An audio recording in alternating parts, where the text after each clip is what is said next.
Business tip tayo ngayon. Bigyan ko kayo ng konting gabay. Anong kailangan natin kung ikaw ay papasok sa pagninegosyo? Ano bang attitude ang meron tayo? Sa isang pagninegosyo, napakahalaga kung magsisimula ka ay meron kang tiwala sa negosyong papasukin mo. Bibuild mo yan. Kinakailangang marami kang pagtitiwalaan company, ating Panginoon, kapwa-tao mo na nagninegosyo, sarili mo at yung makaka-business partner mo. Kailangan mong i-build yan.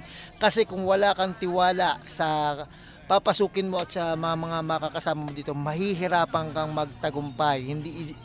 Madali ang pera kikitain yan. Madaling hanapin ang puhunang pera, pero yung pagtitiwala at hindi mo kayang ibigay sa iyong kapwa, mahihirapan kang pumasok sa negosyo. Kaya ang payo ko sa iyo, kung ikay magninegosyo, marami kang matutunan dito tulad ng pagtitiwala. Kaya huwag kang matakot sa amin. PM mo kami pagdating ko dyan sa Pilipinas.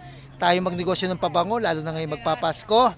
Ay, naku, naniniwala ako sa inyo na lalago din ang pera nyo. Hindi pera lang ang kikitain natin. May mga free travel kami, cash incentive. Pero bago mo matutunan to, sinasabi ko sa iyo, magtiwala ka sa idea na bubuuin ng pagtitiwalaan mo. Kailangan namin yan. Kasi kung wala kang tiwala, hindi natin kayang pasukin ang isang perfume business na katulad nagtiwala din lang ako sa aming company at sa mga taong nakahalubilo sa akin ngayon. Napakahalaga niyan.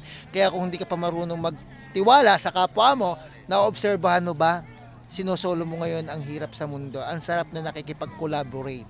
Yan lang po ang isang tip ko na may bibigay sa inyo dito sa Taiwan. Ngayon po ay ito ay ini-enjoy ko ang pre-travel namin dito sa my flower farm dito sa Taiwan. Yan ay hatid sa atin ng negosyo kong pabango. 'Di ba? Ang ganda na dati na sa Pilipinas lang ako. Ngayon ay dahil sa perfume business, narating ko yung opportunity na ako ay makapag-tour ng libre dito sa Taiwan. Maraming salamat at nawa i-chat mo ko pagdating ko dyan sa Pilipinas. Thank you at maging business partner kita ngayong papasok. Palaguin natin ang kita sa pag-iimpleado.